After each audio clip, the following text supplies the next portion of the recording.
வணக்கம். 2026 தமிழ் புத்தாண்டு வாழ்த்துக்கள். உங்களுக்கும் வாழ்த்துக்கள். பராபவ வருடம் எல்லோருக்கும் நல்லபடியா அமையட்டும். ஜோதிடம் பத்தி உங்களுக்கு என்ன தெரியும்? இது ஒரு பழங்கால அறிவியல்னு சொல்றாங்களே, அது உண்மையா? ஆமா, ஜோதிடம்ங்கிறது கோள்கள் நட்சத்திரங்களோட நிலைய வச்சு நம்மளோட எதிர்காலம், குணம், வாய்ப்புகள் இதையெல்லாம் கணிக்கிற ஒரு முறை. உலகத்துல பல கலாச்சாரங்கள்ல ஆயிரக்கணக்கான வருஷங்களா இதை பின்பற்றி வர்றாங்க.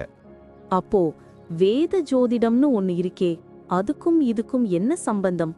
வேத ஜோதிடம், அதாவது இந்திய ஜோதிடம், சந்திரன், நட்சத்திரங்கள், கோள்களோட சஞ்சாரம் இதையெல்லாம் முக்கியமா எடுத்துக்குது.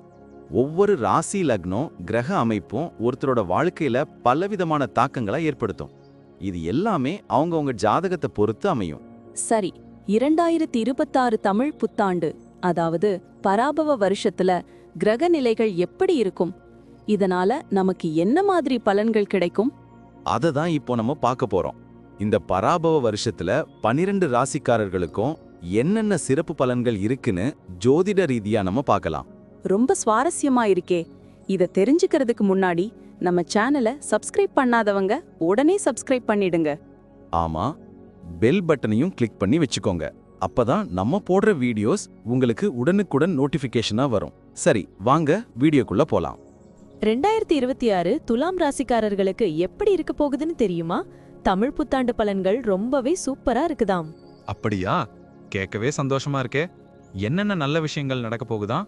இந்த வருஷம் நிறைய புது அனுபவங்களும் வாய்ப்புகளும் வரப்போகுதாம்.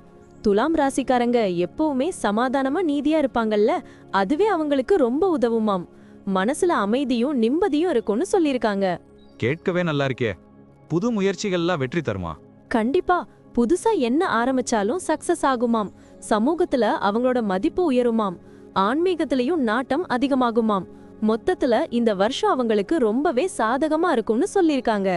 சூப்பர். குடும்ப வாழ்க்கை எப்படி இருக்கும்? குடும்ப வாழ்க்கையை பொறுத்தவரை மகிழ்ச்சியும் நல்லிணக்கமும் நிறைஞ்சிருக்குமாம். முக்கியமா ஜூன் மாசத்துக்கு அப்புறம் குரு பகவான் 10ஆம் வீட்டுக்கு பெயர்ச்சி அடைறதால வீட்ல சுப நிகழ்ச்சிகள் நடக்குமாம். கல்யாணம் ஆகாதவங்களுக்கு கல்யாணம், குழந்தைங்களால சந்தோஷம்னு நல்லா இருக்கும். ஆஹா, கேட்கவே அமோகமா இருக்கே. தொழில் வியாபாரம் பத்தி ஏதாவது சொல்லிருக்காங்களா? சொல்லாமலா? தொழில் வியாபாரத்துல நல்ல முன்னேற்றம் இருக்குமாம். ராகு பகவான் 5ஆம் வீட்ல இருக்கிறதால புது ஒப்பந்தங்கள் கையெழுத்தாகும், முதலீடுகள் லாபம் தரும், வியாபாரத்தை விரிவுபடுத்தலாம்னு சொல்லிருக்காங்க. புது யுக்திகளை கையாண்டு லாபத்தை பெருக்கலாமாம். நல்ல செய்தி. வேலையில இருக்கிறவங்களுக்கு? வேலை தேடுறவங்களுக்கு நல்ல வேலை கிடைக்குமாம். ஏற்கனவே வேலையில இருக்கிறவங்களுக்கு பதவி உயர்வு, சம்பள உயர்வெல்லாம் உண்டாம். புது பொறுப்புகள் தேடி வரும், வெளிநாடு போற வாய்ப்புகளும் கிடைக்குமாம். அவங்களோட திறமைக்கு நல்ல அங்கீகாரம் கிடைக்கும்னு சொல்லிருக்காங்க. நிதி நிலைமை எப்படி இருக்கும்? பணம் எல்லாம் வருமா? பணமும் நல்லா வருமாம். குரு பகவான் 10ஆம் வீட்ல இருக்கிறதால எதிர்பார்த்த பண வரவு இருக்கும். சேமிப்பு அதிகரிக்கும். பழைய கடன்கள் எல்லாம் அடைப்படுமாம். புதுசா அசையா சொத்துக்கள் கூட வாங்குற யோகம் இருக்குதாம். நிதி நிலைமை ரொம்ப ஸ்திரமா இருக்கும். ஆரோக்கியம், அது ரொம்ப முக்கியம் இல்லையா? கண்டிப்பா. ஆரோக்கியமும் ரொம்ப நல்லா இருக்குமாம். பழைய நோய்கள் குணமாகும். உணவு பழக்கத்துல கவனம் செலுத்தி உடற்பயிற்சி எல்லாம் செய்வாங்களாம். மன அழுத்தத்திலிருந்து விடுபட்டு யோகா, தியானம்னு உடல் ஆரோக்கியத்தை நல்லா பேணுவாங்களாம். கேட்கவே ஆச்சரியமா இருக்கே. குழந்தைகள் பத்தி என்ன சொல்லிருக்காங்க? குழந்தைங்களுக்கு நல்ல வளர்ச்சி இருக்குமாம். படிப்புல சிறப்பா இருப்பாங்க. கலைத்துறையில ஆர்வம் காட்டுவாங்களாம். கல்யாணம் ஆனவங்களுக்கு குழந்தை பாக்கியம் உண்டாம். பெற்றோர்களுக்கு குழந்தைங்களால நிறைய சந்தோஷம் கிடைக்கும்னு சொல்லிருக்காங்க. பயண வாய்ப்புகள் எப்படி இருக்கும்? நிறைய பயண வாய்ப்புகள் இருக்குதாம். கேது பகவான் 11ஆம் வீட்ல இருக்கிறதால ஆன்மீக பயணங்கள் போவார்களாம். உறவினர்கள், நண்பர்களை பார்க்க வெளிப்பயணங்கள், தொழில் சம்பந்தமான பயணங்கள்னு நிறைய இருக்குமாம். புது இடங்களை சுத்தி பார்க்கறதுக்கு நல்ல வாய்ப்பு. சனி பகவான் 6ஆம் வீட்ல இருக்கிறதால எதிரிகள் எல்லாம் ஓடி போயிடுவார்களாம். கடன்கள் அடைப்படும். ஆரோக்கியம் நல்லா இருக்கும். வெளிநாட்டு பயணங்கள் லாபம் தரும். குரு பகவான் தொழில் ஸ்தானத்துல இருக்கிறது நல்ல விஷயம் தானே? ஆமா, ஜூன் மாசத்துக்கு அப்புறம் குரு பகவான் 10ஆம் வீட்ல வரதால தொழில் வியாபாரத்துல நல்ல முன்னேற்றம் இருக்கும். புது வாய்ப்புகள், அயல்நாட்டு வர்த்தகத்துல லாபம்னு எல்லாம் அமோகமா இருக்கும்.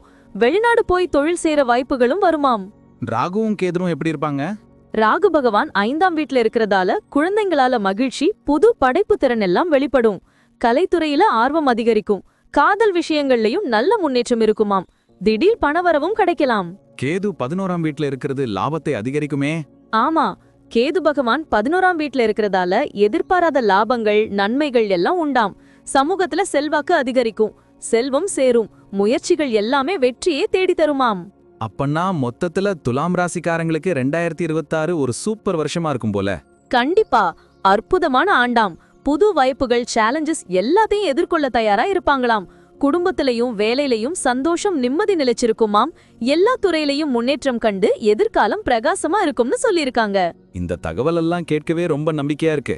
எனக்கும் ஒரு ஜாதகம் கணிச்சு பார்க்கணும்னு தோணுது. இவ்வளவு நேரம் நம்ம பார்த்த இந்த பலன்கள்லாம் பொதுவானவே மட்டும்தான். ஆமாங்க, உங்களுடைய தனிப்பட்ட ஜாதகத்தை பொறுத்து சில விஷயங்கள்ல மாற்றங்கள் இருக்கலாம். இருந்தாலும் நாங்க சொன்ன பெரும்பாலான விஷயங்கள் உங்க வாழ்க்கையில நடக்கும்னு நம்புறோம். இந்த வீடியோ உங்களுக்கு பிடிச்சிருந்தா மறக்காம லைக் பண்ணுங்க, உங்க நண்பர்களோட ஷேர் பண்ணுங்க, அப்புறம் நம்ம சேனலை சப்ஸ்கிரைப் பண்ணுங்க. பக்கத்துல இருக்கிற ஆல் பட்டனையும் கிளிக் பண்ணி வச்சுக்கோங்க. அப்பதான் நாங்க புதுசா போடுற வீடியோக்கள் உங்களுக்கு உடனுக்குடன் நோட்டிபிகேஷனா வரும். உங்களுடைய எதிர்கால வெற்றிக்கு எங்களுடைய மனமார்ந்த வாழ்த்துக்கள். நம்பி வாழ்க வளமுடன்.